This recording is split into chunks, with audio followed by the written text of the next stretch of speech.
और नारायण गुर्जर जी की तरफ से आरबीडी के नाम से जो बुक आती है, एक तो है दिव्यास्त्र और जो पिछले 6-7 महीनों से मार्केट में धमाका छोड़ रखा है, जिसने अपनी पढ़ाई की तरफ से रोहित सर की तरफ से ये जो बुक आई है ब्रह्मास्त्र, दोनों ही भूगोल की किताब है। ये काफी टाइम से चल रही है और ये अभी बिल्कुल लेटेस्ट एडिशन अभी हमारे सामने आया है। दोनों का कॉन्सेप्ट बिल्कुल सेम है और कई सारे इन पर आरोप भी लगा रहे हैं कि इनका कॉपी पेस्ट है, सब कुछ इनकी कॉपी कर रहे हैं, छोटी कोचिंग का बड़ी कोचिंग वाले कॉपी कर रहे हैं। तो कई सारी चीजें मार्केट में अवेलेबल है और आप कमेंट भी देख सकते हैं इसके अंदर। जब मैंने इस बुक का रिव्यू किया था तो वो कई सारी चीजें देखने को मिली। वो सबके अपनी अपनी अलग सोच हो सकती है, इनकी अलग सोच हो सकती है, वो सारी बातें अलग है। अब अगर मैं इस बुक को देखूं, ब्रह्मास्त्र को, साइड से इस प्रकार से दिखाई देती है, पीछे से 170 रुपए इसकी फिक्स रेट इन्होंने लिख रखी है। और इसमें अगर हम टोटल पेज की बात करें तो टोटल पेज जो है 110 पेजों की किताब आपके सामने है। ठीक है, इसमें थोड़ा सा छोड़ छोड़ के लिखा हुआ है, इस वजह से ये साइड से ऐसी दिखेगी, पीछे से इस प्रकार से दिखाई देगी। इसमें भी फिक्स रेट है 170 रुपए, इन्होंने सेम प्राइस रखी है इसके अंदर। और टोटल पेज जो है 92 पेजों की किताब आपके सामने है। तो दोनों ही अपन जो है बुक्स का यहाँ पर कंप्लीटली यहाँ पर रिव्यू देखेंगे एक साथ। इनका जो कंपैरिजन करने वाले हैं अपन, जैसा कि मैंने आपको पहले बताया था, दिव्यास्त्र आपके सामने है ये और एक ब्रह्मास्त्र आपके सामने है। इसमें जो है आपके सामने मैं आपको समझाऊं, इसमें जो चैप्टर है आपके सामान्य परिचय, भौतिक प्रदेश, भूगर्भिक संरचना, अफवाह तंत्र, झीलें, सिंचाई परियोजना, जलवायु, मृदा, वनस्पति अभ्यारण्य, राष्ट्रीय उद्यान, उद्योग, ऊर्जा संसाधन, खनिज वगैरह, पशु संपदा, पर्यटन, परिवहन, कृषि, सहकारिता, जनगणना और राजस्थान में सूखा अकाल, पारिस्थितिक, इस प्रकार से लगभग जो है आपके 20 टॉपिकों का इसके अंदर समावेश है। इसमें आपको ये जो है आपको मैप भी मिलेगा इसके अंदर आपको। ठीक है, वो अलग कंसेप्ट है। ये इसमें सामान्य परिचय, भौतिक विभाजन, जलवायु, मिट्टियां, अफवाह तंत्र, प्रमुख बांध, झीलें, सिंचाई परियोजना, नहरें, वन संपदा अभ्यारण्य, खनिज, उद्योग, कृषि, जो है आपके सामने यहाँ पर जनगणना, परिवहन, पर्यटन, पशुपालन, ऊर्जा संसाधन, सूखा अकाल, तो इस प्रकार से चीजें आपके सामने है। अब जैसे इसमें देखते हैं अपन कि इसमें जो पहला चैप्टर है आपका राजस्थान का सामान्य परिचय। अब राजस्थान का जो सामान्य परिचय है, तो इसमें भी जो है आपके पहला ही चैप्टर क्या है, आपके सामान्य परिचय। अब इन दोनों को अपन यहाँ पर देखते हैं। समझाने का प्रयास दोनों ने सेम तरीके से किया है और इनकी भाषा शैली थोड़ी अलग है और इनकी भाषा शैली अलग है। जैसे इन्होंने पहली लाइन लिखी है यहाँ पर, ऋग्वेद में राजस्थान को ब्रह्मवेद कहा गया है, तो ऋग्वेद में राजस्थान को ब्रह्मवत, रामायण में वाल्मीकि मरुकांतर कहा गया है, तो इसमें भी क्या है, वाल्मीकि ने रामायण में मरुकांतर कहा गया है। अब बात यह है कि इसमें जो है, इसमें ये चीज लिखी हुई है साथ में, मोनोट नैन्सी ख्यात में राज रूपक में भी राजस्थान नाम मिलता है। तो इसमें मोनोट नैन्सी वाला का टाइप का नाम इसके अंदर नहीं है, तो कुछ चीजें तो एक्स्ट्रा इन्होंने दे रखी है। इसके अलावा इसमें और भी चीजें आपको एक्स्ट्रा जो आपको देखने को इस बुक में थोड़ा एक्स्ट्रापन है। मैंने जो बुक्स देखी है, पढ़ी है इसको ढंग से, दोनों ही चीजों को मैंने यहाँ पर देखा है। इन्होंने हर चीज को यहाँ पर विस्तार से समझा रखा है। अब देख सकते हैं आप लोग, पहले मैं इसको समझा देता हूँ एक चैप्टर को।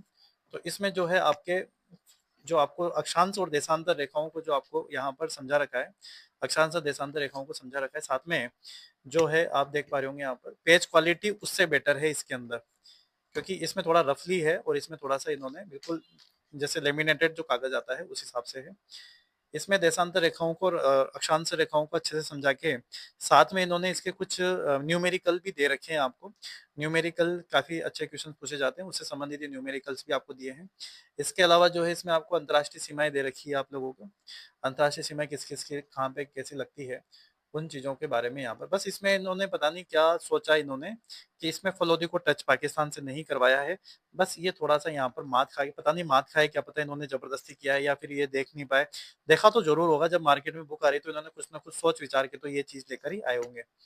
इसके अलावा राजस्थान के 5 राज्यों के साथ सीमा निर्धारण है, तो वो सारी चीजें इन्होंने दे रखी। सर्वाधिक और कम जिलों का जो है निर्धारण है, सीमा निर्धारण, वो दे रखा है। संभागीय व्यवस्थाएं आपको इस प्रकार से चित्र के माध्यम से समझा रखी है यहाँ पर। नए जिलों का निर्माण वगैरह कैसे है, कैसे ही शुरुआत हुई, कैसे ये बने, तो ये थोड़ा सा डिटेलिंग, अगर अपन डिटेलिंग की बात करें, और ये राजस्थान और उसके जिलों के उपनाम आपको दे रखे हैं। और साथ ही साथ जो है आपके सामने यहाँ पर राम दुबाया समिति, मंत्रिमंडल उप समिति। तो पहले चैप्टर की अगर अपन बात करें यहाँ पर, तो मेरा मानना ये है कि कहीं ना कहीं आरबीडी में भले 2 ही लाइन ज्यादा है, लेकिन थोड़ा सा मैटर उसके अंदर वाइड तरीके से दे रखा है और अच्छे तरीके से समझाने का पूरा प्रयास किया है। इसमें ये इस तरीके से पूरा चैप्टर हो जाता है। अब फिर आता है भौतिक विभाजन वाला टॉपिक। अब भौतिक विभाजन, अगर इसमें भौतिक प्रदेश की बात करें तो आपके ये सर्वप्रथम जो निर्धारण है, दूसरा निर्धारण, तीसरा निर्धारण इस प्रकार से किया गया है। सामान्य और भौतिक प्रदेश आपको इस तरीके से इन्होंने समझा रखा है, जिसमें थार का मरुस्थल, उत्तर पश्चिमी मरुस्थल को, ये जो है सारी चीजें आपको यहाँ पर दे रखी है। तो मैं अपन डिटेल जो कंपैरिजन कर रहे हैं वो इसी प्रकार से कर रहे हैं कि इसमें जो इन्होंने एक एक चीज को यहाँ पर उभारा है, चीजों को एक एक चीजों को समझाया है, और कहीं ना कहीं हमको मैटर इसमें थोड़ा सा ज्यादा लगता जरूर है और लगेगा, आपको भी लगेगा। ये देख सकते हैं आप लोग, ये राजस्थान की भूगर्भिक संरचनाएं आप इन्होंने आरबीटी वालों ने अलग तरीके से जो है दी है। अब ये सारी चीजें इसके अंदर नहीं है, ब्रह्मास्त्र के अंदर, ये दिव्यास्त्र के अंदर ही मिलेगी आप लोगों को, ये वाली चीजें, ठीक है ना। अब देखो आप यहाँ पर ये भौतिक विभाजन है आपके सामने, इस प्रकार से भौतिक विभाजन देके आपको थार का मरुस्थल, शुष्क, अर्ध शुष्क वगैरह, अरावली पर्वतीय प्रदेश, उसकी ऊंचाइयां, ये खत्म। अब ये खत्म हो गया। अब इसमें जो भूगर्भिक संरचना है, यहाँ से भी कई बार प्रश्न आते हैं, तो इसमें आपको ये चीजें देखने को मिलेगी। अब इसके अलावा जो है आपके अफवाह तंत्र की अगर बात करें अपन, अफवाह तंत्र है आपके सामने, तो इस प्रकार से डिटेल्स के साथ जो है आपको अफवाह तंत्र पूरा यहाँ पर इस प्रकार से देखने को मिलेगा। तो ये देखो, ये पूरा अफवाह तंत्र है आपके सामने, और इसका जो अफवाह, इसके तो जलवायु वाला टॉपिक आ जाएगा इसमें। अफवाह तंत्र की अगर अपन बात करें तो ये इस प्रकार से राजस्थान का अफवाह तंत्र यहाँ पर इन्होंने दे रखा है। ये इनका अफवाह तंत्र है, ठीक, ये इस प्रकार से चीजें हैं। तो कहीं ना कहीं अफवाह तंत्र का भी अगर अपन हर चैप्टर में, मैंने जो चीजें जो मैंने देखी है, देखो जो सही है वो सही है, no doubt Brahmastra is the very best book, कोई डाउट ही नहीं है कि बेस्ट बुक है, बहुत ही बेस्ट बुक है, इसमें कोई दोहरा ही नहीं है, कोई किंतु परंतु नहीं है। लेकिन इन्होंने जो बुक निकाली है दिव्यास्त्र, वो कहीं ना कहीं इसको टक्कर देने के लिए तो निकाली होगी, सिंपल सी बात है। जब मार्केट में ये चल रही तो इसको टक्कर देने के लिए बुक आई होगी, और जब ये टक्कर दे पाएंगे तब इससे थोड़ा डेढ़ा चलेंगे। डेढ़ा मतलब जैसे शेर को सवा शेर मिलना, समझ रहे हो मेरी बात। तो ये चीज है, तो इसी को अगर इसको कम्पीट करना है, इसको डिफीट करना है, तो फिर इनको कुछ ना कुछ मैटर तो एक्स्ट्रा देना ही पड़ेगा।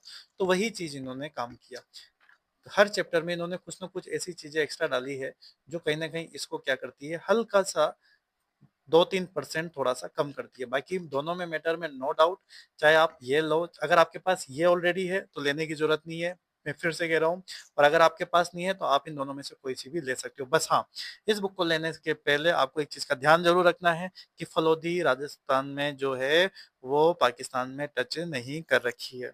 अब वो क्या कॉन्सेप्ट है, क्या इन्होंने सोच समझ के चीजें की होगी, वो अलग बात है। फिर भी जो भी है, एक बार इनसे भी अपन पूछ लेंगे तो भी ये ऑनलाइन माध्यम से बता देंगे क्या है क्या नहीं इसके अंदर कंसेप्ट। दोनों ही किताबें अपनी अपनी जगह है, दोनों में ही मतलब कॉन्सेप्ट तो सेम ही है। ये थोड़ा सा इसमें पेज क्वालिटी थोड़ी सी भारी भरकम है, इसलिए थोड़ी सी हल्की सी ये थोड़ी वेट लगती है, वेटेज थोड़ा सा सही है इसका बुक का, और इसका थोड़ा सा हल्का होता है, ठीक है। तो उम्मीद करता हूँ आपको चीजें समझ में आई होगी। मैं जो चीज समझाने चाह रहा था, शुरुआत के 2-3 चैप्टर आपको बताई मैंने। बहुत बहुत धन्यवाद। कैसा लगा आपको कंपैरिजन, और किस बुक का रिव्यू करना है वो भी जरूर बताइएगा। बहुत बहुत धन्यवाद, thank you so much. Like, comment, and subscribe.